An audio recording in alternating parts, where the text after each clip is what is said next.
Dear children, welcome to the next session of the chapter Agriculture. In the earlier sessions, we have studied about what is agriculture, what are the various types of agriculture. We have studied the major crops which are grown in India. In that also, variety of crops we have seen. Likewise, there are fiber crops, food crops, fodder crops, cash crops, and so many are there. Now, after studying the facts which are there in India, that agricultural land is available in India, these many crops are grown in India, which crops are very much grown in India. So, likewise, studying these things, now we will move to the more concept issues or the technical issues, in fact. And this is itself, that is the development. Now, this topic, technological and institutional reforms in agriculture. In order to understand these, let us understand the first concept, which we have earlier also studied many a times, and that was agricultural development. Now, when the word or when the term comes in front of us, agricultural development, what does that mean to us? When we say agricultural development, that means the very first thing comes in our mind, and that is maybe to grow the crops, use variety of fertilizers, chemicals, use various types of technology, machineries, so that the production can grow and the quality can also be there and variety can also be there. So these are obviously, they are termed as the agricultural development. Till now in the agricultural development, we were studying only these things, which are generally called as technological developments, or in other words, technological reforms. Now, why reforms? Because earlier they were not being used in agriculture, but now they are used. So we have reformed the system. So there are many technological issues or many technological inventions because of which the agriculture has undergone through a complete reformation, and which we are aware also. We will be studying them. The another term which says institutional reform. Now this will be slightly new for us. So let us understand very first what is agricultural development, then how agricultural development is related with institutional development and technological development.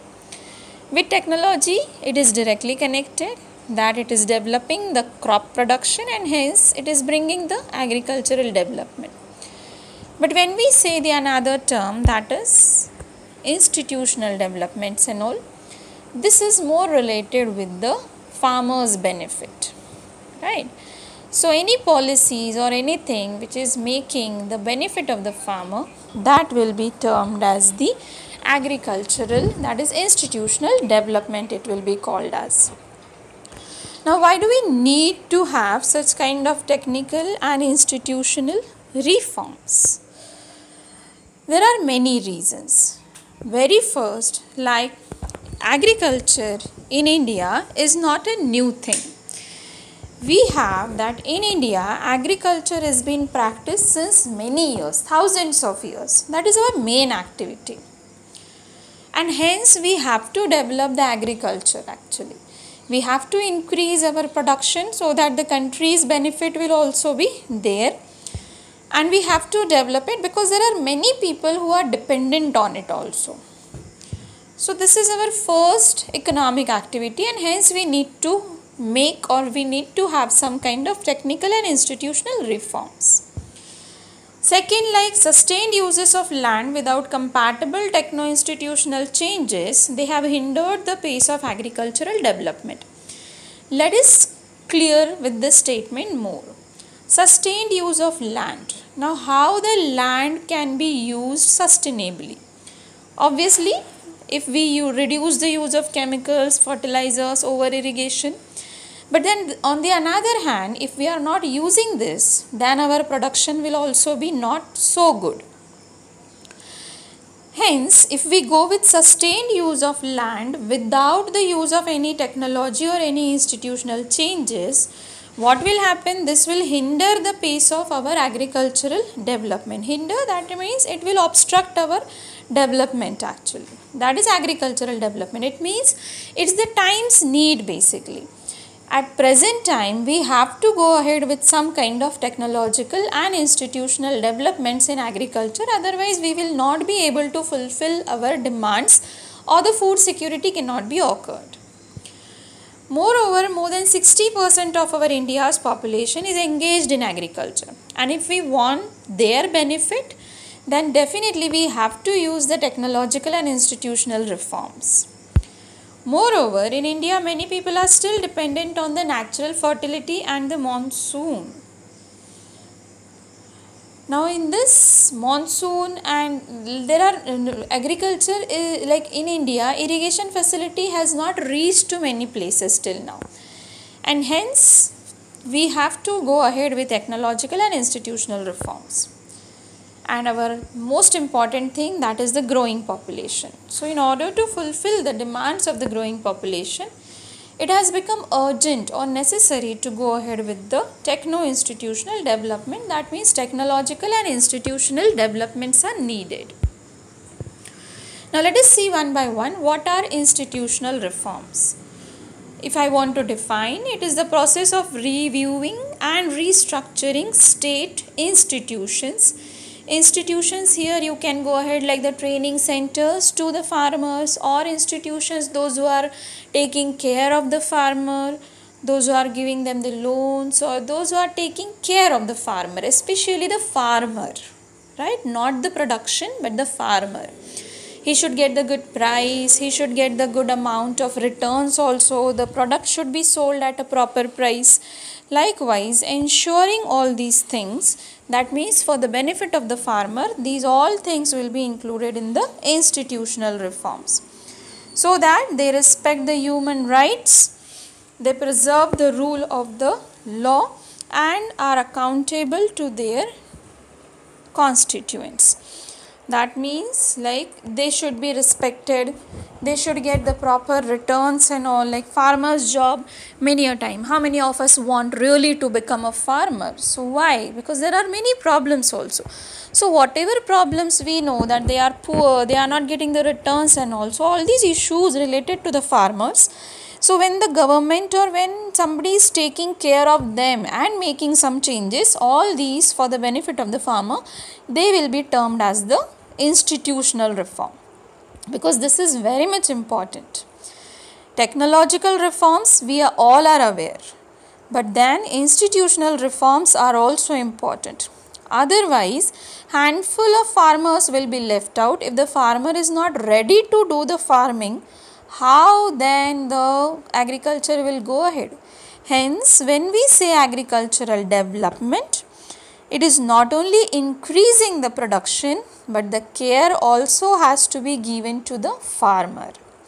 If the farmer's condition is improving, along with that, if the production is also increasing, then in real sense, we can say that the agricultural development is occurring. Right? Technological reforms. Technological reforms for the improvement of agricultural yield, as I said, production. New technologies, equipments have been introduced. Use of tube wells, water pumps, tractor, tilter, thresher, so many are there. Technological is very easy, which we have studied earlier also. So in order to develop the agriculture, we have to remember both are needed. The farmer's care is also needed and the crop production, yield production increase is also needed.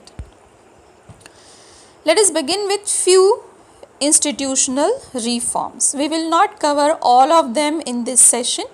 We will cover few of them, and that mainly of the year, that is immediately after independence. In India, India was in the hands of Britishers for many years, and then after independence, when the complete land, when the complete Indian landmass was given to us, and then we were the one who have to rule it, we have to run it. So then at that time, in the first a 5-year plan. Like every government, when the first government was made, they make the 5-year plan, because we know that their tenure is for 5 years. So within those 5 years, what things they will concentrate over, what things they will focus upon, what developments they will bring upon. For this, they make a 5-year plan, which everyone is having a kind of agenda. So the first 5-year plan, which after independence was made, the main agenda for that was land reform. Land reform, first we should know how much land is there, how the land issues are there, what are the issues, what to solve and all. Because there were zamindari system earlier, and these zamindars and all, they have snatched, they have confiscated so many lands which were having some record, some of them were not having the record. So everything was in a mess actually.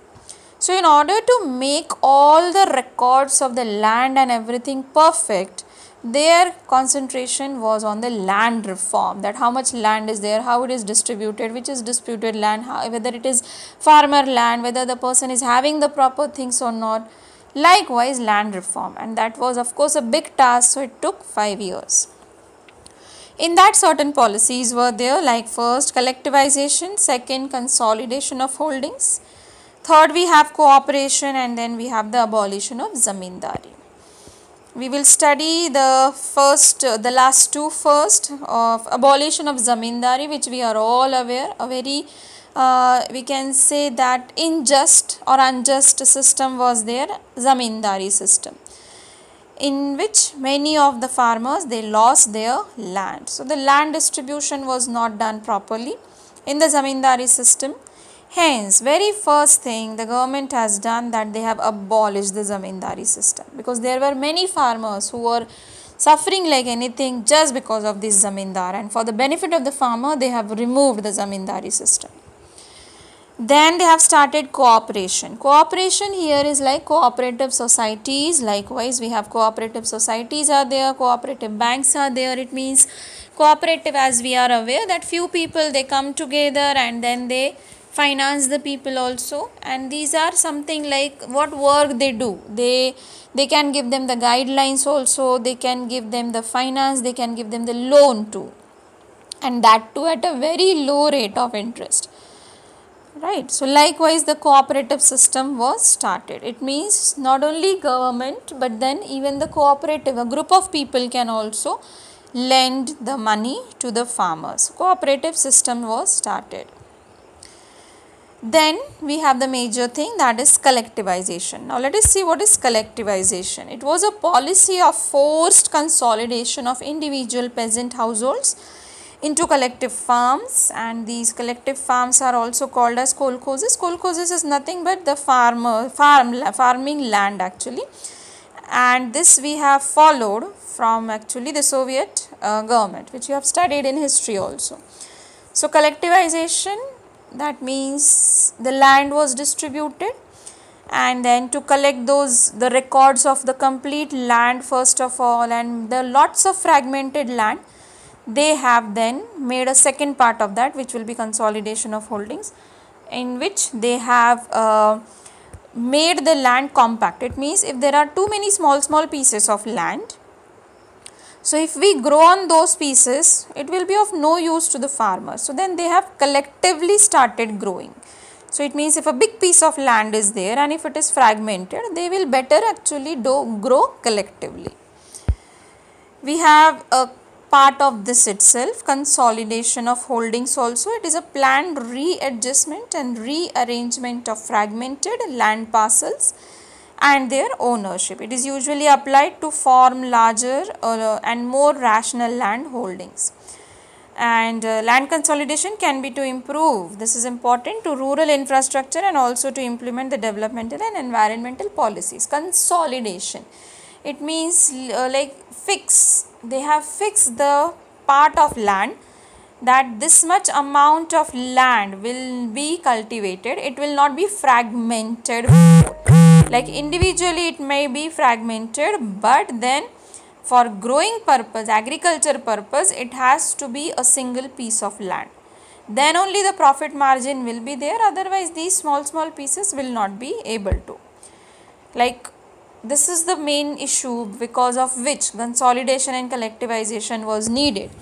In India, we are having now also right of inheritance is there, in which what happens, the father's land goes to the son, then son divides it again, and because of that you will find that the pieces of land which are there so small, they become so small, and in this small piece of land, if a farmer, single farmer owner, if he is growing, how much profit they will earn. So then government has made this consolidation.